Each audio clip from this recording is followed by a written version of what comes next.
Uma boa noite a todos. É um prazer e uma alegria estar com vocês nesse evento, na minha primeira visita ao Amapá, acompanhada por essas personalidades ilustres, e que nos fez refletir e fazer uma longa e profunda viagem para o início da nossa atividade espírita. Nós nascemos num lar espírita. Meus pais eram espíritas.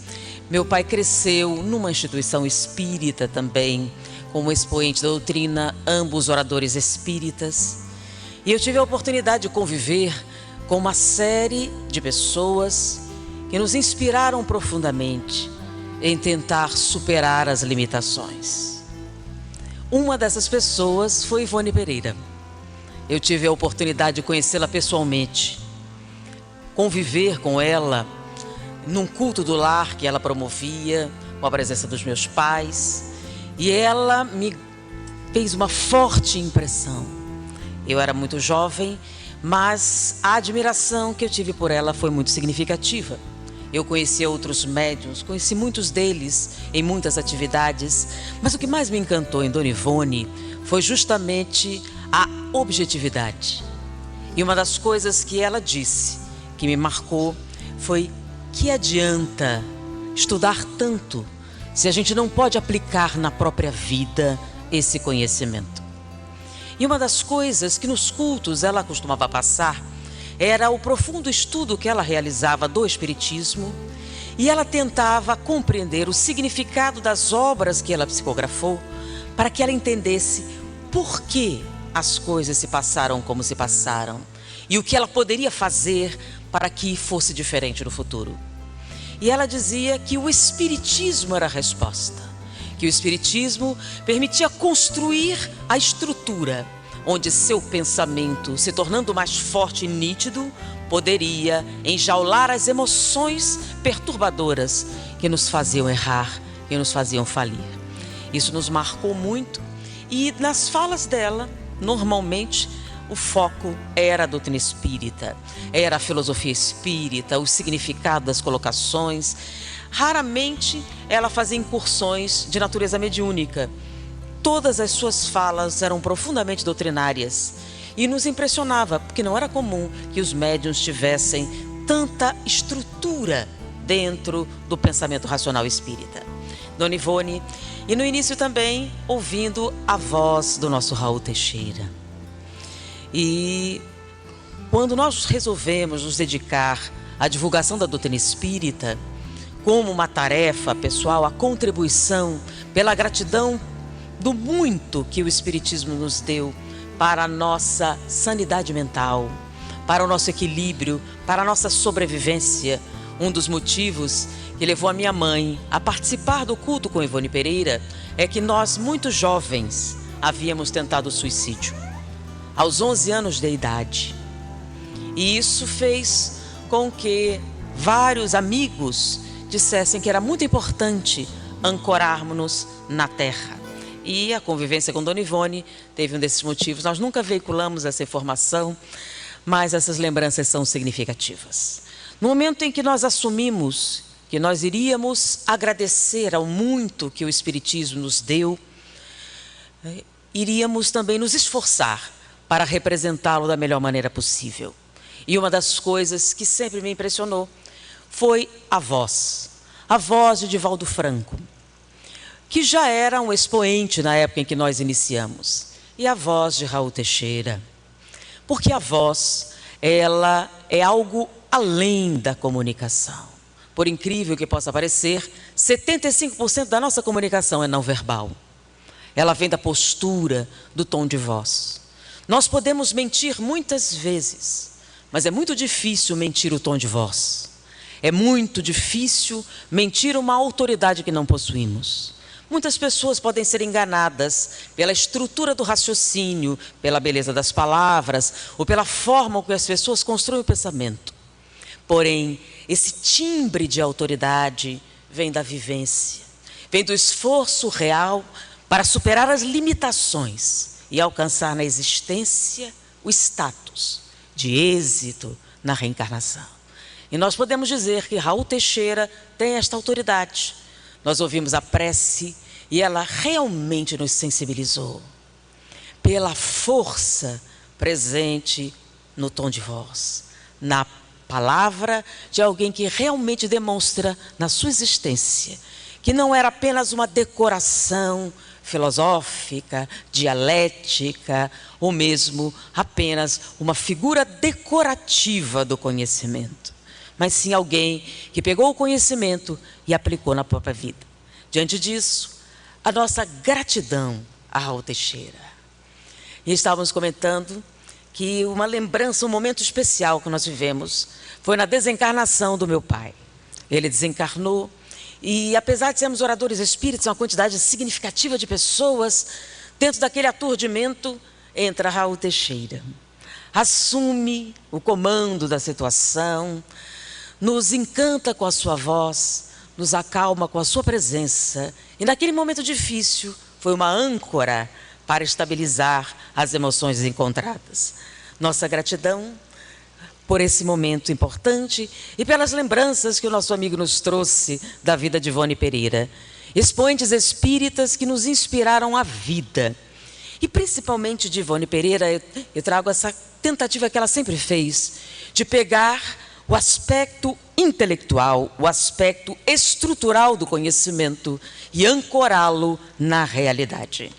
Quando nós falamos a respeito da reencarnação e da desencarnação, normalmente nós procuramos explicações de natureza puramente filosófica, que a reencarnação explica o sofrimento, que a reencarnação explica os acontecimentos passados, explica os momentos presentes. Na verdade, a fala sobre reencarnação, normalmente dentro da atividade espírita, ela vem de forma consoladora. Normalmente, olha, a reencarnação explica seu sofrimento, ou a reencarnação explica o que aconteceu. A reencarnação é utilizada comumente como uma muleta de natureza psicológica para superarmos o nosso sofrimento.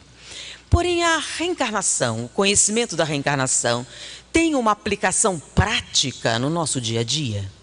Ela faz parte da nossa existência cotidiana.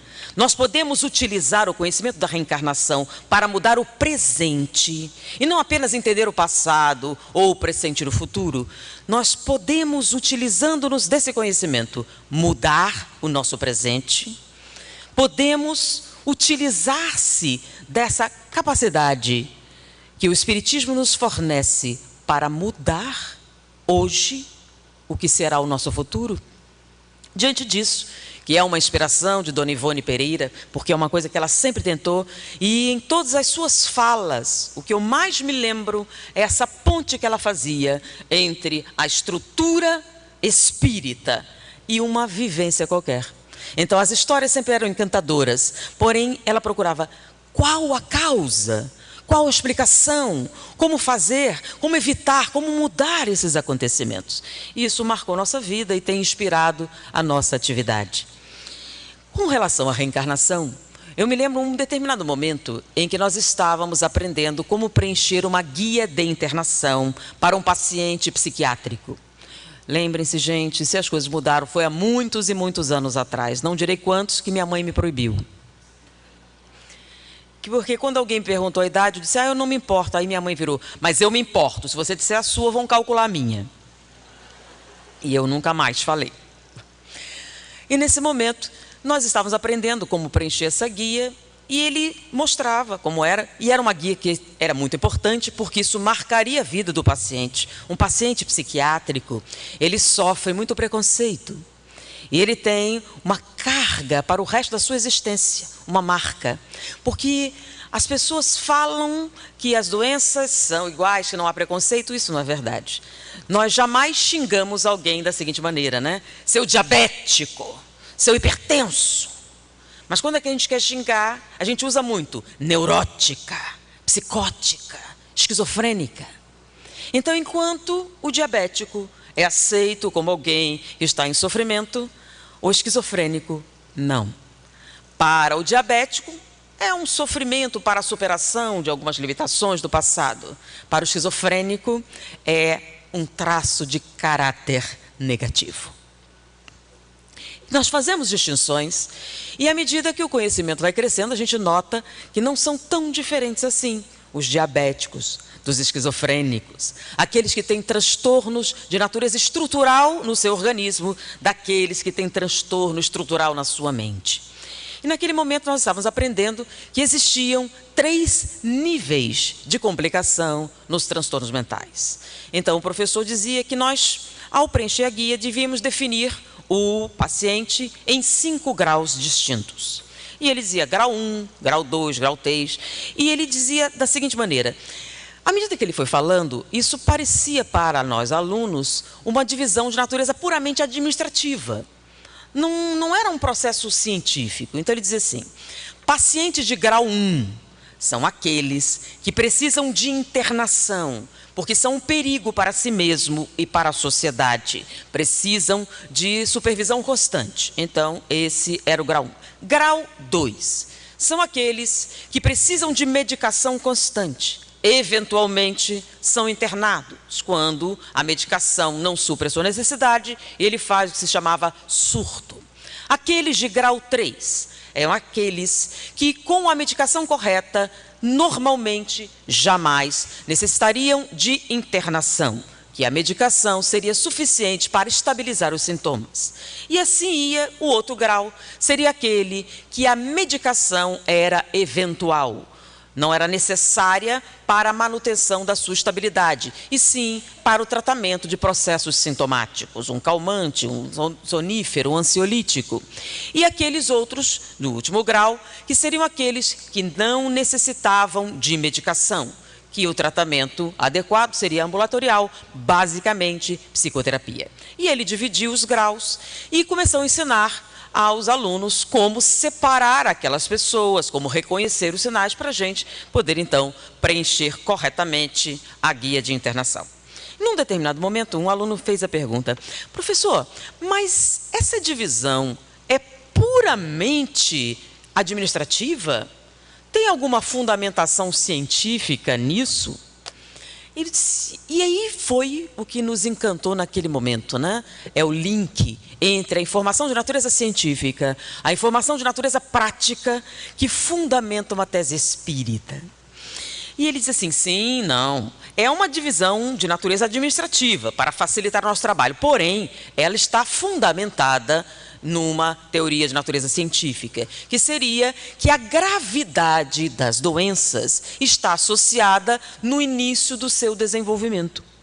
Quanto mais precoce acontece o transtorno, mais grave é a doença que irá ocasionar. Então, ele fazia divisão. Por exemplo, os transtornos mais graves, aqueles em que é necessária a internação, hoje a gente cada vez mais vê que eles surgem no primeiro processo do desenvolvimento, de 0 a 6 meses. Se de 0 a 6 meses o paciente tiver uma falha no seu desenvolvimento, ele dará origem aos transtornos de alta gravidade, normalmente aqueles que necessitam da internação e a medicação constante. Porque qualquer falha no seu desenvolvimento nessa faixa etária irá causar transtornos de base, de profundidade, dentro da estrutura neuronal, que daria origem futuramente aonde a mente iria se estabelecer.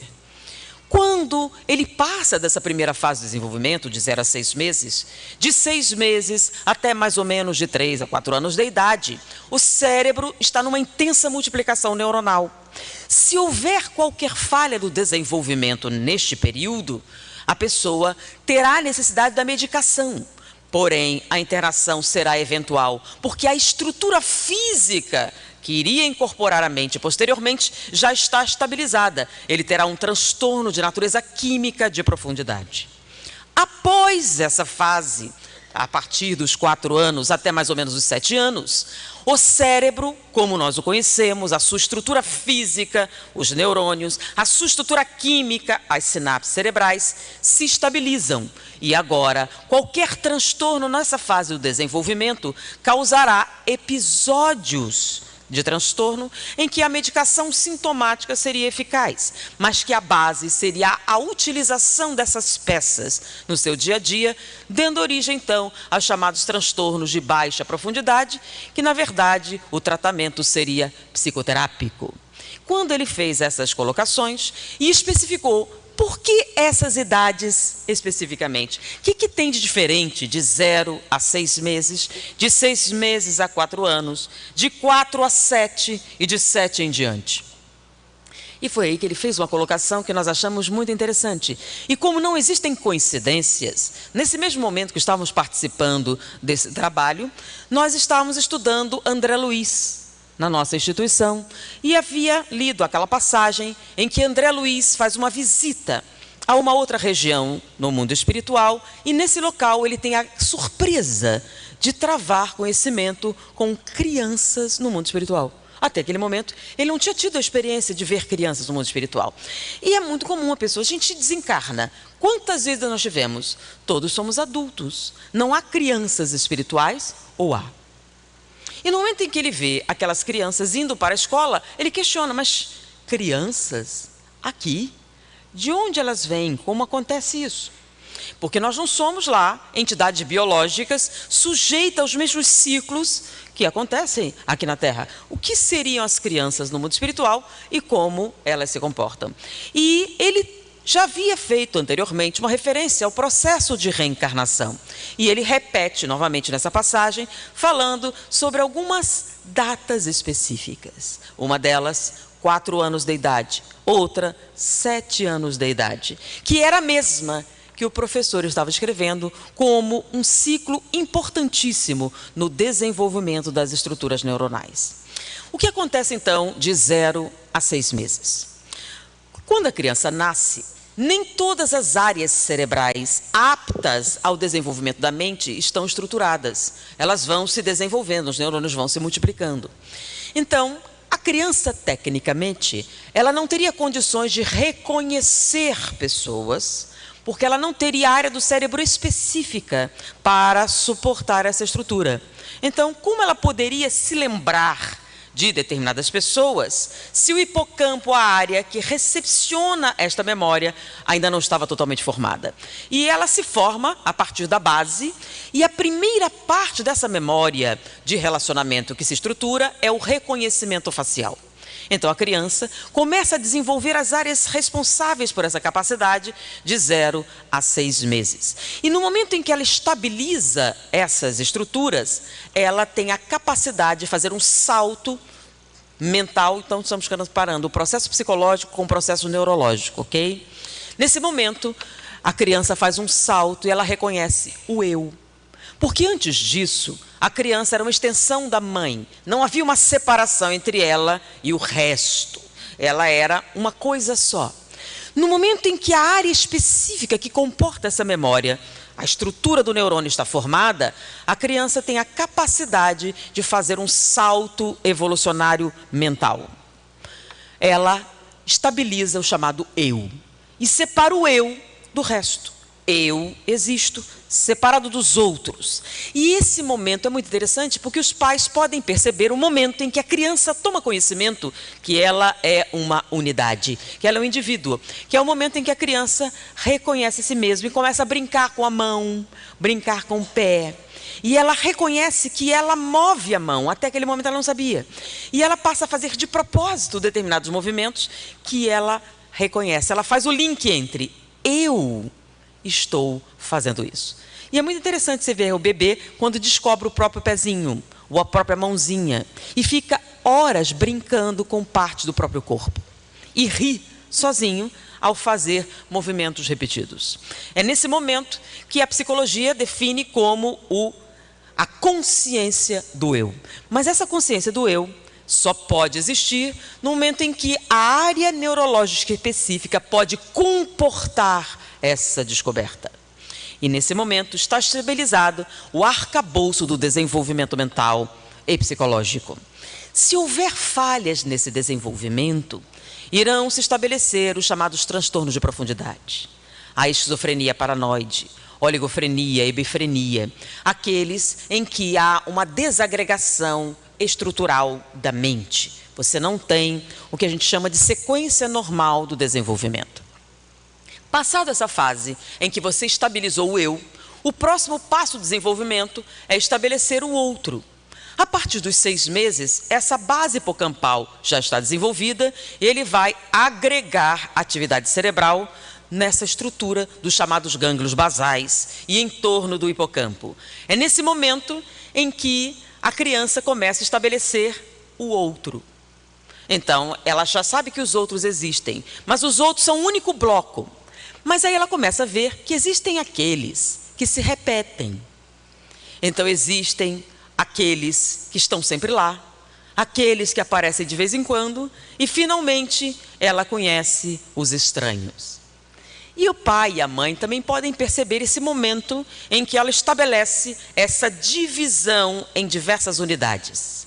É que antes desse momento, a criança era de quem tivesse a mamadeira na mão. Quem tem, leva, né? A criança estava profundamente vinculada à alimentação. A partir desse momento é que a criança começa a estranhar. E era muito comum a gente falar, né? Não, ele vai com todo mundo. E ele nunca estranhou ninguém antes. E a criança começa a estabelecer uma relação diferente com determinadas pessoas, normalmente quando ela reconhecia que aqueles padrões visuais não correspondiam a uma constante. Ele começou a guardar memórias mais precisas e associar a essas memórias um determinado conteúdo emocional. O conteúdo emocional vem da química do cérebro. E é nessa fase, que vai de 6 meses até mais ou menos 3 anos de idade, que você estabiliza essa estrutura química do cérebro, os chamados neurotransmissores. Estamos ainda muito longe de definir como eles funcionam. Até o presente momento, foram reconhecidos 72 substâncias. Há uma controvérsia sobre 73, mas até o presente momento, como não me mostraram nada, são 72. 72 substâncias, sabem mais ou menos para que servem 11, tem certeza de 7, mas só tem tratamento para 3. De maneira que estamos ainda muito distantes de entender a mecânica da emoção, a mecânica do sentimento e a maneira com que eles são processados no cérebro. E nesse momento, aos 4 anos de idade, a multiplicação de neurônios se estabiliza, há uma significativa diminuição de estruturas neuronais, há uma estabilização e a química se sobressai. Nessa fase do desenvolvimento é que você estabelece as primeiras relações sociais. Nesse momento, você estabeleceu a diferença entre aqueles que você ama, aqueles que você gosta, aqueles que você conhece e os estranhos, para os quais você é indiferente. O medo ainda não fez morada na sua vida, mas às vezes sim. E nesse momento, se houver uma falha no desenvolvimento desta fase, você vai desenvolver os chamados transtornos químicos, as psicoses, as paranoias, determinados tipos de transtornos químicos cerebrais, a chamada bipolaridade, depressões endógenas de profundidade, normalmente mediadas pela noradrenalina e outras substâncias de base, em que a medicação é essencial para a manutenção da estabilidade mental do paciente. Ele sempre terá que fazer uso da medicação.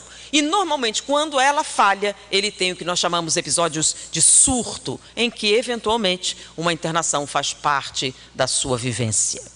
Após essa fase, dos 4 aos 7 anos de idade, a estrutura física do cérebro, a estrutura química do cérebro está estabilizada e agora qualquer transtorno será um transtorno de utilização.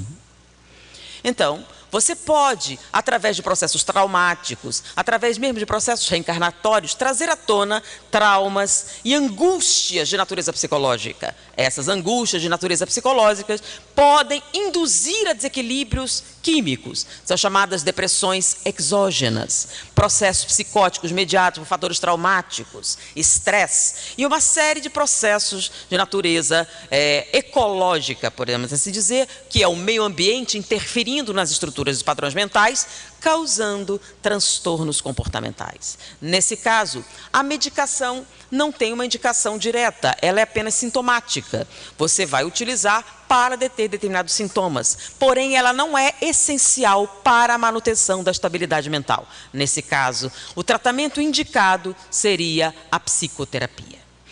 Essas definições, que são da psicologia e da neurologia, nos chamaram a atenção por causa da precisão das datas.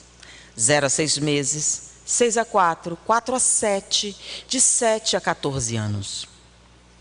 Quando André Luiz questiona o amigo espiritual a respeito da presença das crianças no mundo espiritual, ele ouve a seguinte coisa: a pessoa, ao chegar no mundo espiritual, ela assume a forma de adulto, ou permanece como criança e faz o seu desenvolvimento no espiritual, dependendo de quando acontece a desencarnação. Como assim? Se a desencarnação se faz antes dos 4 anos de idade, o mais comum é que você retorne ao mundo espiritual como um adulto, que é a sua personalidade anterior. Após os 4 anos de idade, até mais ou menos os 7 anos, ele retorna como criança, faz o seu desenvolvimento no mundo espiritual. Por quê? Por causa do momento em que isso acontece. E o que acontece biologicamente nesse momento? Então agora vamos fazer o que Dona Ivone sempre disse para fazer. Vamos pegar um conteúdo de natureza filosófica e tornar prático, juntando com uma informação de natureza objetiva. Quando a reencarnação se inicia? Segundo a codificação, a reencarnação começa na fecundação. Muitas pessoas dizem, a reencarnação acontece na fecundação. Não, a reencarnação começa na fecundação.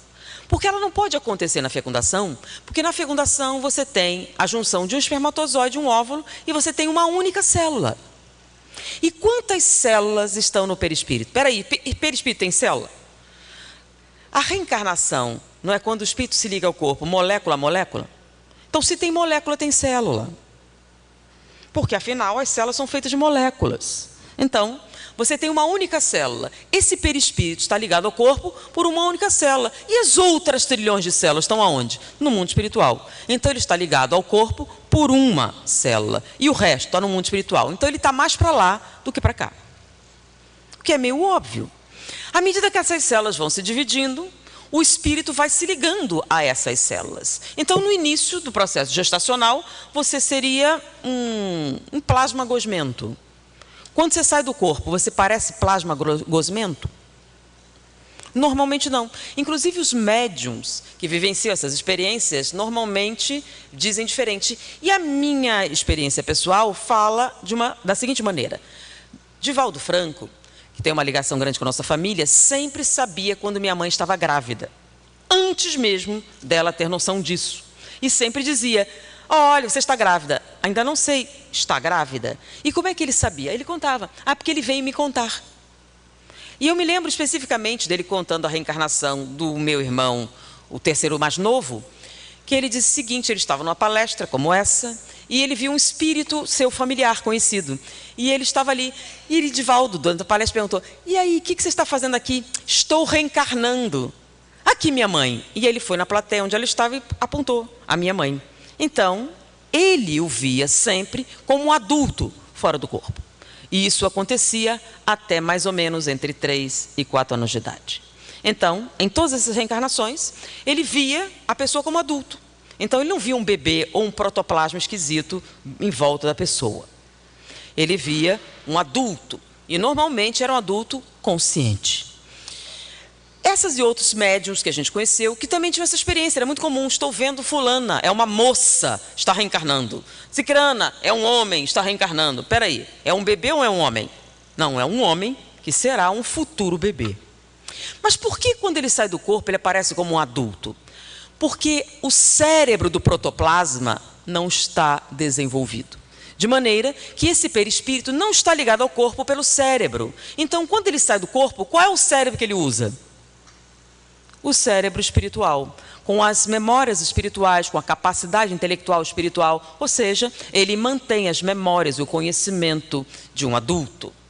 À medida que vai se desenvolvendo e tem o nascimento, o cérebro ainda não é a um nível de exigência. A criança passa mais tempo dormindo do que acordada. Então, quando você sai do corpo, há algum nível de exigência cerebral para esse espírito? Não. O cérebro dele está livre. E, estando livre, ele vai usar qual? O cérebro espiritual. Então, de 0 a 6 meses, há uma intensa proliferação dos neurônios. O cérebro está se desenvolvendo. Então, enquanto ele sai do corpo, o cérebro é de adulto. Mas de 6 meses a 4 anos de idade, a criança passa a ficar cada vez mais tempo consciente. E as exigências neurológicas vão ficando mais complexas. Ele vai desenvolvendo a memória, ele vai desenvolvendo as estruturas que darão origem à estrutura mental. Tudo isso começa a exigir do espírito. E à medida que ele vai se ligando a essas novas estruturas que estão se formando, ele vai perdendo a lucidez espiritual. Então, ao chegar a mais ou menos 4 anos de idade, quando ele sai do corpo, o cérebro que ele leva é o cérebro reencarnante, e ele sai do corpo, então, com uma criança de 3 e 4 anos de idade. E ele fará o seu desenvolvimento normal, e ele perderá toda a sua consciência espiritual e passará a sair do corpo a apresentar as características de criança. Mas pausa. Isso acontece com todos os espíritos. E Jesus? Toda vez que alguém faz esse questionamento, eu pergunto, já está se comparando com Jesus, né? João, olha só, eu faço um gráfico, tá, muito interessante, né? Eu faço um retângulo assim, e esse retângulo representa a evolução. Aqui na base é o início do processo evolutivo. E o que tem ali? É o Australopithecus, é a sua primeira reencarnação no reino nominal. E aqui seria o final do processo reencarnatório aqui na Terra. Depois daí não precisa reencarnar mais aqui, ok? Dividindo esse retângulo ao meio, você tem 2 triângulos. O de base maior embaixo é a influência material. E o de base maior em cima é a influência espiritual. Então, no início do processo reencarnatório, você é 99% de influência material. 1% de influência espiritual. À medida que você vai reencarnando, continua sendo alma? Sim, continua sendo alma. Lá pelo meio você é 50-50. 50% de influência espiritual, 50% de influência material. Nesse momento, qual é o fator que define o seu comportamento? Tanto espírito como matéria. Embaixo, quem é que explica o seu comportamento? Mendel, Freud, o meio ambiente. Você é o que come, o que bebe, o que dorme, as suas relações sociais. O seu comportamento é basicamente fruto do meio ambiente. Mas à medida que você evolui, isso se inverte. Do meio para cima, você é o que o espírito quiser que seja. Então, se você quiser mudar a sua aparência para ter a aparência que você tinha na época que você era o faraó, pode. Mas meu pai é louro, e daí? E qual a explicação da ciência? Não tem. É mutação genética. Porque nesse momento, o fator físico deixou de ser o predominante no processo e o fator espiritual é que passa a assumir essa demanda. Então, antes da gente continuar, deixa eu perguntar, a gente está do meio para cima ou do meio para baixo? Então, Freud explica. Beleza, podemos continuar então? Então, se a gente está do meio para baixo, os fatores biológicos ainda são determinantes do nosso comportamento. Em vista disso, no momento em que a gente sai do corpo, a gente leva o quê? As nossas impressões espirituais? Não, as nossas impressões físicas. Agora, se for Jesus, Chico Xavier, aí é outra coisa, tá bom? Tá do meio para cima, não é a gente. Estou falando para a galera. Então, você sai do corpo e leva para o mundo espiritual as impressões que você está colhendo no processo reencarnatório. Então, se a desencarnação acontece antes dos 4 anos de idade, quando o espírito está ligado ao corpo pelo cérebro, ele sai do corpo como um adulto. Mas após os 4 anos, gente, olha só, exatamente 4, não existe isso, gente, é mais ou menos, tá? Chama-se bom senso. Mas se for 4 anos e um dia... É para efeitos, tem pessoas mais ou menos maduras. Mas quando a desencarnação acontece após esse período, você sai do corpo como criança e faz o seu desenvolvimento no mundo espiritual. Mais rápido ou mais devagar, dependendo da maturidade do espírito. Alguns seguirão o processo normal. Por quê? Porque o espírito acredita que ele está vivo, como muitos deles que querem uma sopa e acham que vão morrer de fome ou de sede, apesar de já estarem mortos. Deu para entender? Então, é um processo de natureza psicológica. Então ele faz o seu desenvolvimento no mundo espiritual. A reencarnação, fisicamente falando, se completa aos 7 anos de idade. Por quê? É um número cabalístico? Não. Tem nada a ver com a cabala ou com o número mágico.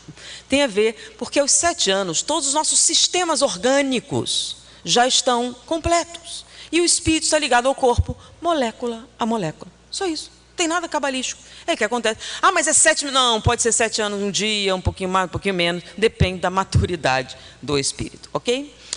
Mas a reencarnação, propriamente dita, se completará quando você assume toda a sua personalidade, inclusive o conteúdo sexual, na puberdade. Daí aquelas mudanças mentais que muitas vezes acontecem. Bom, essa seria a mecânica da reencarnação, baseada em informações de Allan Kardec, André Luiz, Emmanuel, Filomeno de Miranda, algumas colocações de Ivone Pereira e, basicamente, informações científicas. A gente fez o paralelo entre os dois aspectos. Mas qual a aplicação prática desse conteúdo? Que diferença faz essa informação? Faz uma diferença muito significativa. Quando a gente analisa o processo de desenvolvimento psicológico, isso já é uma outra área, a psicologia, é muito comum eles questionarem determinadas coisas. Por exemplo, como foi o parto? Você foi amamentada? Que tipo de experiência teve na gravidez? Essas coisas todas. É muito comum nos questionários psicológicos você fazer esses questionamentos. Isso para a biologia é muito estranho, porque a biologia não acredita que isso seja relevante. Sabe por quê? Como é que você vai lembrar como foi seu parto se o seu cérebro não estava formado? Em algumas experiências, você fala de ouvir a voz da mãe ou do pai. Como se seus canais auditivos não estavam desenvolvidos?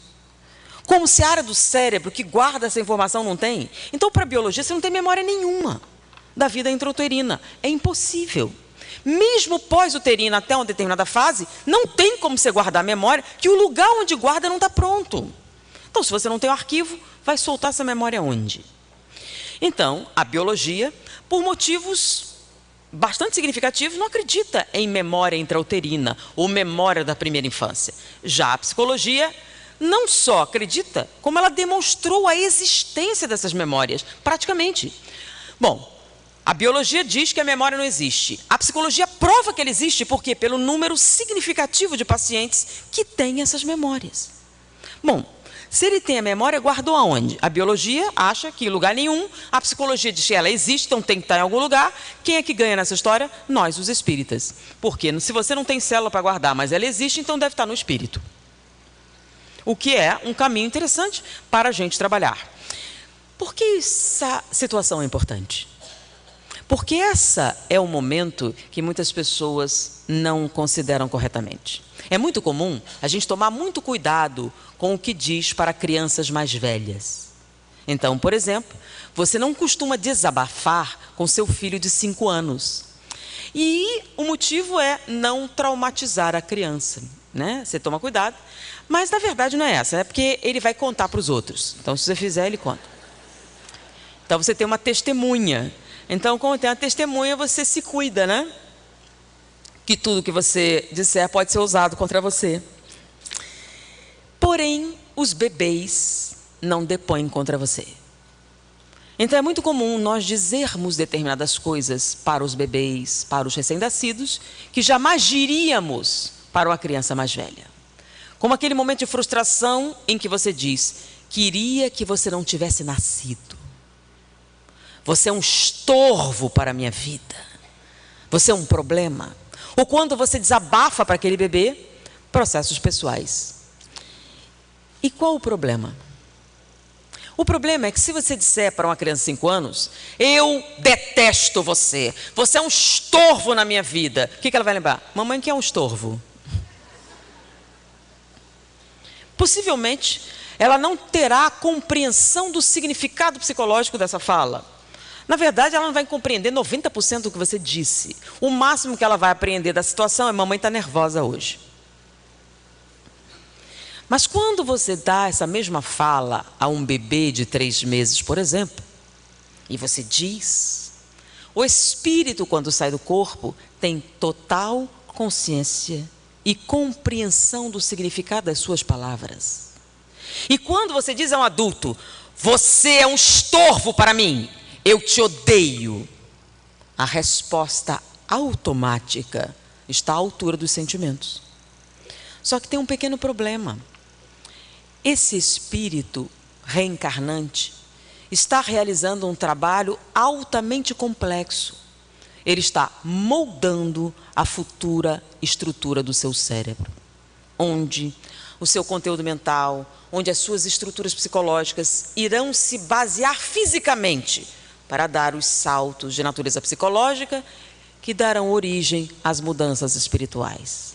E no momento em que esse espírito reencarnante sofre esse estresse violento da não aceitação, ele imprime no corpo o que a gente chama de fatores traumáticos de base, que darão origem futuramente a transtornos de maior gravidade.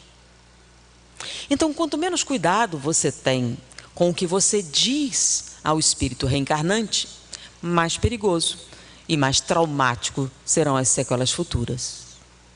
Se você disser determinadas coisas a partir dos 4 em diante, já não terá os mesmos problemas. Você terá os problemas psicológicos tradicionais, mas não esses de maior gravidade. Então, o entendimento da mecânica da reencarnação altera o nosso comportamento diário? Deveria. A compreensão da mecânica da reencarnação deveria forjar comportamentos que iriam atenuar ou agravar possibilidades futuras, que não é só a reencarnação que explica. E para a gente encerrar ilustrando esse momento, é uma experiência narrada por Divaldo Franco, numa palestra sobre a reencarnação. Uma jovem, após a conferência, foi conversar com ele e disse: a sua palestra finalmente me deu uma resposta. Diante do que você disse, eu entendi a causa do meu sofrimento. Minha filha é um inimigo do passado. Eu entendi perfeitamente bem. Minha filha me odeia desde que nasceu. É impressionante, seu Divaldo. Ela nasceu e qualquer um podia pegá-la, menos eu. Qualquer pessoa pegava. No que eu pegava, ela tinha crise de choro, ela reagia violentamente. E isso foi aumentando. Minha filha tem hoje 2 anos, quase 2 anos e meio, e nunca me chamou de mãe. Quando ela se refere a mim, ela diz assim: aquela mulher nunca me abraçou espontaneamente, qualquer interação física é meio forçada da minha parte. E ela reage violentamente a mim.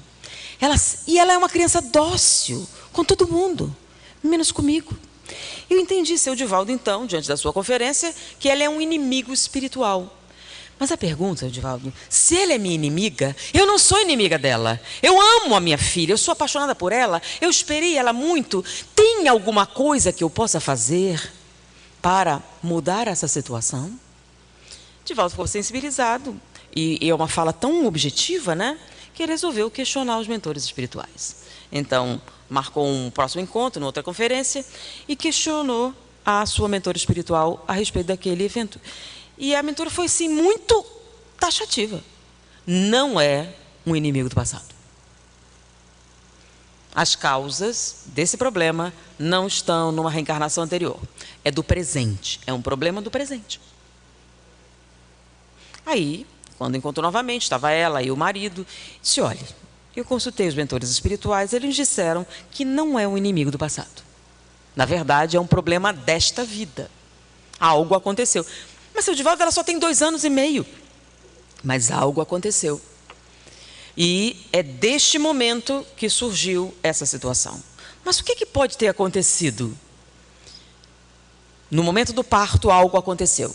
E a partir dessa circunstância que todo o problema se desenvolveu. Disse: mas vá dar uma pesquisada, veja o que pode ter acontecido, um problema no parto. Ela foi e voltou. Já estava ela, o marido, a sogra, a mãe. Disse: olha, a gente conversou, a minha gravidez foi muito tranquila, não tive nenhum problema. O nosso médico era amigo da família, nós tivemos um parto natural, meus familiares estavam presentes, minha sogra inclusive participou, foi tudo muito tranquilo. Não tive nenhum problema no parto. Consultei o nosso amigo, o obstetra, e nada aconteceu, foi tudo muito bom. E a criança não teve nenhum problema. O que pode ter acontecido? Sim, foi na sala do parto. O que pode ter acontecido? E no momento que ela revisava, mas eu estava lá, meu marido estava junto, minha sogra, o médico, o bebê estava para nascer. E naquele momento, não pode ser isso. Quando ele pegou a criança, eu perguntei, o que é? Ele disse, uma menina. E nessa hora eu disse, que pena. Mas não pode ser, mas não é essa a intenção. Não é a mim que você tem que convencer. Ela estava ao seu lado e ouviu. E reagiu. No momento que ela ouviu isso, ela disse, se você não me quer, eu também não quero você. Nunca mais. Essa é uma decisão do espírito. O corpo é uma massa de célula incipiente. Ele registra a emoção, mas não o significado. Então é um processo totalmente inconsciente. Então a criança reage visceralmente à sua presença. A causa está numa decisão do espírito reencarnante. Então não adianta você conversar com ela. Por quê? Porque nada aconteceu. Não é um evento de natureza física, não é um trauma da amamentação, não é um processo biológico, não é uma lembrança que possa ser apagada. É um processo visceral. Mas, seu Divaldo, eu não quis dizer isso, foi uma surpresa. Não importa. Não é a mim que você tem que convencer, é a ela. E como eu faço isso? Se você falar com ela acordada, ela reage contra você. Lembram que é visceral? Então espere ela dormir. Quando ela dormir, converse com ela. Diga o que sente, explique o que aconteceu. Converse com ela. E vamos ver. E ela passou a fazer isso. A criança adormecia e ela dizia, minha filha, eu te amo. Eu te quero muito. Aquele momento foi equívoco. Eu achei que era um menino e ia decorar de azul. Mas eu estou muito feliz. O seu quarto.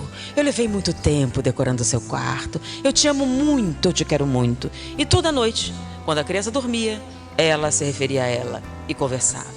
Um dia, cerca de 6 meses depois, a menina acordou, entrou na cozinha e disse, mamãe. Um choque. Foi a primeira vez em 3 anos que ela chamava de mãe.